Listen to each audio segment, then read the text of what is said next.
자, 오늘은 신앙고백서 이제 10번째 시간인데요. 자, 오늘은 우리 구원에 있어서 참 중요한 신학적 개념인데 한번 따라할까요?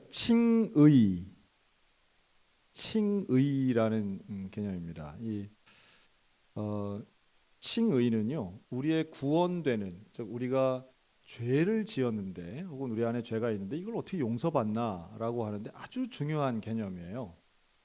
그리고 우리가 죄를 지었으면 죄값을 치러야 되지 않겠습니까? 그런데 우리는 죄값을 어떻게 치르는가? 우리 스스로가 그 죄값을 치를 수가 없는 거예요. 죄가 너무 크니까. 내가 죽더라도 사실은 그게 해결이 안 될 만큼의 죄가 있는 겁니다. 자, 그래 여기서 이 칭이라고 하는 말 자체만 놓고 보면 의롭다 칭하는 거예요. 원래는 의롭지 않은데 의롭다고 칭해 주시는 거. 이게 이제 칭의 개념인데요. 이걸 조금 이제 복잡하게 조금 어렵게 쓰면 이렇게 이제 세 가지로 오늘 정의를 먼저 내리면, 첫째는 죄인을 의롭다 인정하시는 사법적 선언. 요게 우리 교단이 보는 칭의의 첫 번째 개념입니다.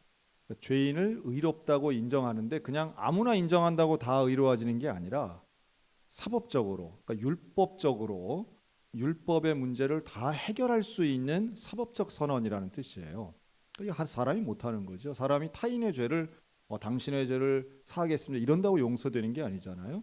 그러니까 하나님만이 하실 수 있는 건데 하나님이 죄인된 우리를 의롭다고 인정해 주시는 선언이라는 뜻이고요. 자, 두 번째는 부정한 자를 의롭게 하시는 구속의 은혜. 그러니까 이제 말로만 의롭다는 게 아니고 더러운 자를 진홍빛 같이 붉은 우리의 죄를 양털같이 희도록 해주셨다는 거예요. 실제로 의로운 상태로, 그러니까 이제 인정만 하는 게 아니라 의롭게 해주시는. 그래서 그 죄를 처리해 주시는 이 구속의 은혜가 칭의의 두 번째 개념이 되겠고요. 그러니까 이걸 합하면 세 번째는 오늘 읽은 말씀처럼 구원을 이루기 위한 하나님의 은총의 선물이다, 이렇게 볼 수 있습니다. 상당히 중요한 개념인데 여기에서 인간의 노력이 별로 없어요. 우리가 할 수 있는 노력이라고 하는 건 오직 하나뿐이에요. 이 귀한 하나님이 우리를 의롭다 칭해 주시고 실제로 죄 없는 상태로 만들어 주시고 우리를 구원해 주시는데, 이 모든 은혜를 누리는데, 이 칭의의 은혜를 누리기 위해서 우리에게 필요한 건 단 하나뿐이에요. 이게 바로 믿음입니다. 자, 한번 따라할까요? 하나님의 은혜로 믿음으로만 받는 것. 그게 뭐라고요? 그게 칭의의 은혜입니다. 칭의는 믿음으로만 받는 거예요. 자, 오늘 읽은 에베소 2장 8절 9절 한 번만 더 읽겠습니다. 시작. 너희는 그 은혜로 의하여 믿음으로 말미암아 구원을 받았으니 이것은 너희에게서 난 것이 아니요 하나님의 선물이라. 행위에서 난 것이 아니니 이는 누구든지 자랑하지 못하게 하려 함이라. 그러니까 우리의 행위에서 난 게 아닌 거예요. 하나님의 선물이죠. 근데 이 행위에서 나지 않고 하나님의 선물을 받기 위한 유일한 통로는 뭐라고요? 믿음으로 말미암아 구원을 받았다는 거예요. 자, 그럼 이제 이 믿음이 중요한데 우리는 무엇을 믿는가라는 거죠. 우리는 무엇을 믿는가 하면 첫째는 대속의 공로를 믿는 겁니다. 대속의 공로. 원래 우리가 치러야 할 죄값이 있는데 그 죄값을 누군가가 치러 주신 거예요. 예를 들면 우리가 원래는 옥살이를 10년 해야 되는데 누가 대신 살아준 거나 다름없는 겁니다. 그렇죠? 이거를 잊지 말아야 돼요. 근데 이거를 우리가 믿음으로 받아들여야 하는 것이죠. 자, 로마서 1장 17절 같이 읽습니다. 시작. 복음에는 하나님의 의가 나타나서 믿음으로 믿음에 이르게 하나니 기록된 바 오직 의인은 믿음으로 살리라 함과 같으니라. 믿음으로 산다. 믿음으로 믿음에 이른다. 사실은 우리가 아는 말씀인데 이걸 우리 삶에 우리의 믿음 가운데 잘 적용하는 것, 이게 이제 우리가 갖고 있는 믿음을 더 온전하게 하는 일이라고 저는 봅니다. 그러니까 예수님이 나의 죄를 대속해 주셨는데 이걸 믿어야 되는 거예요. 제가 이때 이제 쓰는 예화가 몇 가지 있는데요. 그 중에 하나가 여러분 오늘 우리 찬양인도 우리 이명식 목사님 해주잖아요. 이 이명식 목사님이 예를 들어 돈을 꾼 거예요. 누가 돈을 꿨냐면 우리 김태환 목사님한테 돈을 꿨어. 돈을 꿨는데 갚을 수가 없는 거야. 갚을 수가 없어. 뭐 한 1억을 꿨다고 해보세요. 근데 갚을 수가 없어. 그것도 김태환 목사님이 다 빚을 내서 빌려준 건데 이걸 못 갚는 거야. 그래갖고 외국으로 도망을 가버렸어. 이게 또 졸다 깨가지고 실제로 그런 줄 알면 안 돼. 여러분들의 이해를 돕기 위해서 그냥 이름으로 예를 두는 거예요. 그래갖고 외국으로 도망을 가버렸어. 그러니까 이제 이제 큰일 났잖아요. 돈 떼어먹고 도망갔으니 잡아라 이제 하잖아요. 그래서 이제 고발하고 뭐 경찰 출동하고 그런데 안 되겠어. 이런 상태를 봐서는 안 되겠어. 그래서 인자하시고 능력 있는 담임 목사님이 그 돈을 갚아준 거예요. 또 진짜로 믿으면 안 돼요. 목사님 돈 많은가 봐. 예를 드는 게 어려운 게 이런 거예요. 이러고서 집에 가가지고 야 목사님 돈 많나 봐 이런 식으로 나오면 안 돼요. 갚아준 거예요. 그러니까 여기서는 어떻게 됐느냐? 이제 돈을 갚아주니까 김태환 목사님 그럼 뭐 그래 나 돈 뭐 나쁜 놈은 그냥 두지만 돈 받았으니 그냥 끝낸 거예요. 고소를 취하했어요. 없어졌어요. 자 그러면 문제는 해결됐잖아요. 그런데 전화를 해요.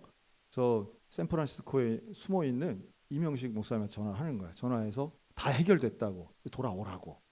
자 이때 필요한 게 뭐예요? 이렇게 좋은 소식을 전하잖아요. 지금 다 문제가 해결됐어요. 그런데 이걸 전화로 듣고서는 무슨 소리냐고. 설마 목사님 그 돈 갚아줄 리가 없다. 나는 그거 못 믿겠다. 하면 어떻게 해야 돼요? 그럼 계속 도망 다녀야 되는 거예요. 근데 그것을 믿으면 어떻게 돼요? 구원받는 거예요. 여러분 이 대속의 은혜를 믿는다고 하는 것은 이미 이루어진 일이에요. 이미 이루어진 일인데 그것을 믿음으로 받아들이면 죄의 속박으로부터 해방되지만 이걸 믿지 못하면 계속 죄의 굴레에서 도망 다녀야 된다는 이야기예요. 그러니까 우리가 믿는다라고 하는 건 얼마나 중요한가. 왜 믿음으로만 가능하냐 하면 아무리 좋은 소식이라도 아무리 복음이라도 그걸 믿지 못하면 나의 죄가 해결 안 되는 거예요. 그러니 예수 그리스도의 십자가는 이미 우리의 죄를 다 해결하시고 다 용서하셨죠. 그런데 이거를 믿느냐 안 믿느냐의 문제예요. 자, 칭의는 뭘 믿느냐? 두 번째, 예수 그리스도께서 우리의 죄를 대속하신 것을 믿는 겁니다. 자, 로마서 4장 25절 같이 읽습니다. 시작. 예수는 우리가 범죄한 것 때문에 내줌이 되고 또한 우리를 의롭다 하시기 위하여 살아나셨느니라. 대속은 대신 갚아주는 거예요. 대신 돈 갚는 거예요. 대신 죄값을 치른 거예요. 우리가 범죄한 것 때문에 예수님이 십자가 처형틀에 내줌이 되었고 우리를 의롭다 하시기, 칭의하시기 위해서 다시 살아나신 거예요. 여러분이 놀라운 예수 그리스도의 대속의 은혜를 믿음으로 칭의의 은혜를 경험하시기를 주의 이름으로 축원합니다. 그리고 하나 더, 이 예수 그리스도의 의로움을 믿는 사람은 의롭다 하심을 받습니다. 자, 이것은 이미 우리가 그것을 믿음으로 예수 그리스도의 대속을 믿음으로 구원을 받았잖아요. 그럼 그 사람은 의롭다 하심을 받을 만하다는 거. 칭의예요. 의롭다 하심을 받을 만해요. 로마서 8장 33절입니다. 같이 읽어요. 시작. 누가 능히 하나님께서 택하신 자들을 고발하리요. 의롭다 하시는 하나님이시니 누가 정죄하리요. 그렇죠? 죄가 있으면 심판받아야죠. 그러나 우리는 예수 그리스도의 대속의 은혜를 믿음으로 그 심판에서 면제됐다는 뜻이에요. 누구도 우리를 정죄할 수 없어요. 누구도 우리를 심판할 수 없어요. 하나님이 죄 없다 했는데 누가 우리를 죄 있다 하리요. 그런데 사단은 어떻게 해요? 계속 의심을 주고 네가 어떻게 구원받아? 너는 가능성 없어. 너는 죄인이야. 너는 죽어야 돼. 너는 심판받아야 돼. 우리를 이렇게 죄의 구렁텅이로 죄의 굴레로 빠지게 만드는 유혹을 끊임없이 줍니다. 자, 이것을 믿음으로 칭의의 복음을 받아들인 사람들은요, 이제 칭의의 결과를 또 세 가지로 설명할 수 있는데요. 이 칭의의 결과는 사망에서 생명으로 옮기는 거예요. 당연히 죽어야 되고 영적으로 육적으로 죽어야 할 우리가 생명으로 영생으로 옮김 받았다라는 거죠. 자, 요한복음 5장 24절 유명한 구절이죠. 자,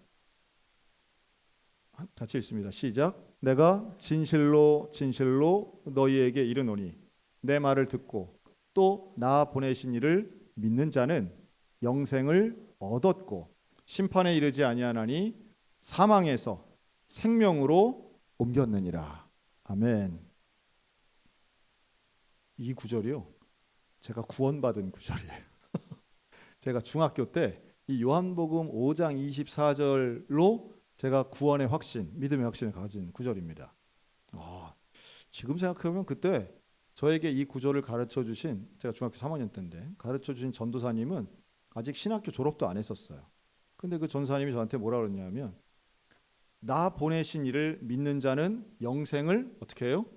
얻었고, 얻었다는 것은 얻을 것이고가 아니라 이미 얻었다. 소위 말하는 과거분사죠. 이미 얻었다는 거예요.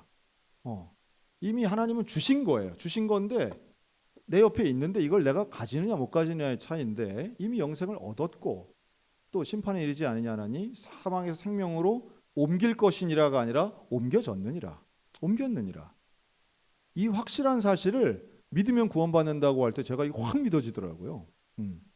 여러분, 오늘 우리들 가운데 믿어지는 역사가 있기를 축원합니다. 네.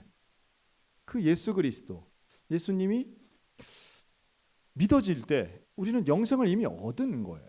이 영생을 얻었고라고 하는 이 표현이 저한테는 그때 아주 각인이 됐는데요. 오늘 우리들에게도 좀 이런 성경 구절들이 있잖아요.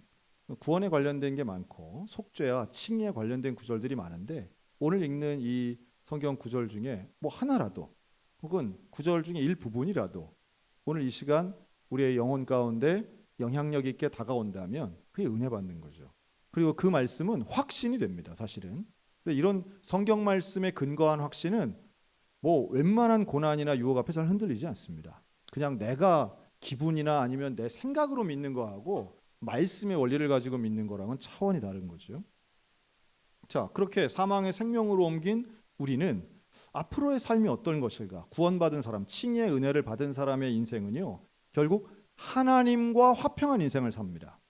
죄를 지은 인간은 하나님과 멀어진 거거든요. 그런데 이 칭의를 경험하면 하나님과 화평한 거예요. 로마서 5장 1절 같이 읽습니다. 시작. 우리가 믿음으로 의롭다 하심을 받았으니 우리 주 예수 그리스도로 말미암아 하나님과 화평을 누리자. 이게 하나님과 화평을 누리는 이 샬롬의 은혜가 사실은 우리 인생의 가장 큰 행복이 되는 거예요. 하나님과의 화평. 이것은 철학에서 본다면 나와의 화평에 보다 더 깊은 의미고요. 인문학적으로 본다면 다른 타인과의 화평보다 훨씬 더 중요하고 먼저 되는 겁니다. 그러니 하나님과의 화평은 결국 우리를 죄 없다 인정해 주시는 그 칭의의 하나님을 믿음으로만 가능한 거죠. 그리고 이제 마지막, 이렇게 하나님과의 화평이 이루어졌을 때 이 칭의는 결국 우리를 하나님의 자녀가 되는 권세로 이끕니다.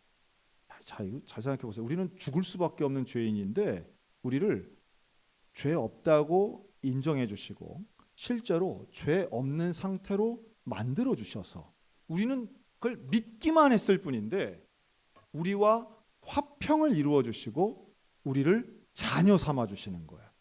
여러분, 이 모든 과정, 이걸 꿰뚫고 있는 하나의 단어는 사랑밖에 없는데요. 하나님이 우리를 사랑하셔서 칭의해 주시는 거예요. 자, 요한복음 1장 12절 시작. 영접하는 자, 곧 그 이름을 믿는 자들에게는 하나님의 자녀가 되는 권세를 주셨으니. 그렇죠? 우리는 그 이름을 믿기만 했는데 하나님의 자녀가 되는 권세를 주신 거예요. 그냥 자녀 삼아 주셨다 정도가 아니라 하나님의 자녀가 되는 권세, 즉 자녀로서 행할 수 있고 가질 수 있는 모든 권한과 자격을 다 주셨다는 거죠. 이제 옛날에 우리 이거 설교할 때는 항상 나오는 게 부모의 재산, 내 재산, 뭐 이런 거 늘 얘기하는 거죠. 아무리 엄격한 집안도 자녀는 그 아버지 집에 늘 들어갈 수 있다. 종과 아들의 차이점, 뭐 이런 것들을 생각하면 우리에게 주신 칭의는 사실 하나님 우리를 얼마나 사랑하시면 우리를 정결하고 의로운 존재로 만들어 주셔서 우리를 자녀로 삼아 주시고 하나님의 자녀가 되는 권세를 주셨다는 거예요. 그러면 여러분, 하나님의 자녀는 누가 책임질까요? 하나님이 책임지실 줄로 믿습니다. 하나님의 책임은 얼마나 위대하고 놀라운지 몰라요. 제가 우리 교회 최근에도 만나는 이런 목사님들이나 우리 성도들을 볼 때 제가 그런 일들을 늘 경험하는 것 같아요. 그 그리스도인의 삶이나 인생을 이렇게 살펴보면 하나님 정말 살아계시는구나. 하나님 정말 만지시는구나. 제가 오늘도 우리 성도와 함께 식사하면서 교제하면서 말씀을 들어요. 이분이 아버지께서 전도사님으로, 우리 교단의 전도사님으로 40여 년 전에, 40년 됐죠? 10년 전에 우리 교단의 전도사님으로. 근데 어디서 했느냐? 저 신안 앞바다에 있는 섬에서 이제 사역을 하신 거예요. 근데 늦게 신학을 하시고 신학교 공부도 사실은 다 졸업하지 못한 상태에서 교회를 맡아서 전도사를 하십니다. 너무도 가난하고 힘든 기간이지만 이 전도사님이 교회 공사를 하고 교회에 있는 그 방을 하나 확장 공사를 하면서 혼자 다 한 거예요, 목수처럼. 그 일을 하시고 그 방에 누워서 주무시다가 49세의 나이에 돌아가셨어요. 여러분, 49세, 자녀가 4명인데 막내는 중학생이었어요. 이 사남매가 어디 가겠습니까? 이 젊은 엄마가 남편 돌아가시기 1년 전에 이미 암 수술을 하신 아주 병약해진 상태였어요. 4명의 자녀와 함께 장례를 치르고 나서 바로 섬을 빠져나와서 목포에 가서 그때부터 정말 힘든 인생을 시작하게 됩니다. 얼마나 힘들었겠어요. 그리고 우리 아버지 저렇게 애쓰고 주의 복음을 위해서 그렇게 수고하신 분인데 아무도 알아주지 않고 아무도 돌봐주지 않고 이렇게 가난하고 비참하게 살아야 하는가. 하나님에 대한 원망, 교회에 대한 서운함, 이런 것들이 가득했던 거죠. 당연히 청소년, 청년 시절에 그런 울분이 있는 건 너무도 당연합니다. 그게 1986년이었습니다. 세월이 흐르고요. 금방이라도 돌아가실 것 같았던 어머니는 2012년에 돌아가시고 그때까지 자녀들을 위해서 이제 기도하셨죠. 놀라운 건 그 4명의 자녀 중에 셋째 따님이신데 이분이 목사님이 되셨어요. 그리고 큰아드님은 소양교회 집사님이 되셨습니다. 제가 그 이야기를 듣고 참 전도사님이 이제 거기에 이제 묻혀 계세요, 그 섬에. 제가 참 이걸 어떻게 좀 알아봐야 되나 해서 그 섬에서 지금 목회하시는 분이 전화를 해봤어요. 그 옆에 있는 섬인데요, 자은도라고. 자은도에서 목회하시는 이제 팔금과 좀 떨어져 있긴 하지만 그 섬에 제가 잘 아는 목사님이 계셔서 전화해서 물어봤습니다. 근데 물어보다 보니까 저랑 통화한 그 선배 목사님도 사실은 아버지가 그 섬목회를 하셨던 분이에요. 그래서 제가 혹시 최종철 전사님이라고 아시냐고 그랬더니 놀랍게도 저랑 통화한 선배 목사님이 안다는 거예요. 안다는 거예요. 제가 그거 어떻게 아냐고 그랬더니 이 김장주 목사님의 아버지도 늦게 목회를 하셨는데 본인의 아버지와 최종철 전사님이 신학교 같이 다니셨다는 거예요. 그래서 이 김장주 목사님도 어릴 때에 그 초등학교 다니고 할 때 그 섬에서 뛰어 돌아다녔는데 그때 전도사님도 만났고 아버지 목사님 목회하실 때 최종철 전사님 오셨다는 거예요. 그러냐고. 괜히 반갑더라고요. 저는 한 번도 본 적도 없는 분들인데 그러냐고. 그런데 그 자녀 중에 한 명이 우리 지금 소양교에 계시다. 그랬더니 그러냐고. 그러면서 하여튼 저하고 목사님하고 이렇게 대화를 하면서 결론은 뭐냐 하면 정말 제일 가난하고 제일 어렵고 억울한 인생의 순간이잖아요. 하나님이 계시다면 어떻게 이런 일이 일어나는가? 하나님이 계시는데 어떻게 이런 비참한 상황이 일어나는가 하지만 그러나 이런 고난과 어려움, 설명할 수 없는 어떤 어려움이나 낙심이나 사고는 누구에게나 일어날 수 있고 분명한 건 하나님은 하나님의 자녀를 책임지신다는 사실입니다. 할렐루야. 하나님은 하나님의 자녀를 책임지신다라고 하는 사실이에요. 제가 최근에 이렇게 하여튼 1년, 2년 사이에 너무도 많은 이 아버지를 일찍 여인 제 또래의 목사님들을 참 많이 만나요. 그러면서 항상 하는 얘기가 이 얘기를 누구한테 잘 못했다는 거예요. 그 남들한테는 그냥 다 뭐 편하게 보였는데 그러나 그때는 참 힘들었지만 시간이 지나면서 하나님 살아계시고 또 하나님을 어떤 관계든지 결국 만나는 순간이 이제 오는 거죠. 이런 칭의의 복음이 믿어지는 순간이 20대든 30대든 혹은 40이 넘어서든 그런 경험을 통해서 하나님 살아계시고 아버지에게 함께 하셨던 그 하나님이 어느덧 그 아버지보다도 더 나이가 먹은 나에게 하나님 그런 은혜를 주시니 이제는 좀 이해가 된다. 그때는 참 하나님 원망했지만 지금 돌이켜 보니까 하나님께 얼마나 감사한지 모릅니다. 오늘도 그런 고백을 들은 거죠. 그래서 소양교회 와서 그래서 신앙생활 하면서 참 좋은 분들을 구역에서 만나고 또 소양교회 권사님들 이런 집사님들에게 격려도 받고 하는 것이 저에겐 정말 행복합니다라고 하는 그 집사님의 고백은 지금도 하나님 살아계시는구나. 섬에도 계시고 도시에도 계시고 죽음의 장소에서도 하나님은 우리와 함께 하시고 그 모든 것이 하나님 우리를 사랑하시기 때문이고 우리에게 자녀가 되는 권세를 주신 그 하나님의 은혜는 끝까지 우리를 포기하지 않으신다라고 하는 사실이에요. 여러분, 부모인 우리도 내 자녀를 포기하지 않잖아요. 우리들도 자녀를 위해서 기도하잖아요. 하물며 사람도 그러할진데 하나님은 하나님의 자녀를 영원 전부터 영원 후까지 함께 하실 줄로 믿습니다. 칭의의 복음은 그래서 하나님의 사랑인 거예요. 포기하지 않으시는 하나님의 사랑. 어느 때는 잘 이해가 안 되는 하나님의 어떤 결정이나 역사가 그러나 긴 시간을 놓고 본다면 결국은 이를 이루시고 우리와 함께 하시는 그 하나님을 발견할 수밖에 없다라고 하는 겁니다. 여러분, 하나님은 우리를 구원하시는 분이고 구원을 이루시는 분인데 그 사랑을 가지고 우리를 처음부터 끝까지 인도하시는 분입니다. 영접하는 자, 곧 그 이름을 믿는 자들에게는 하나님의 자녀가 되는 권세를 주셨으니 이 말씀 가운데 이미 얻은 영생의 복음을 칭의의 은혜를 가지고 확신 가운데 거하여 오늘도 구원받은 자녀답게 이웃에게 복음 전하고 하나님의 사랑 끝까지 붙잡고 능력과 은혜 가지고 살아가는 저와 여러분들 다 되시기를 주님의 이름으로 축원합니다. 아멘. 기도하겠습니다.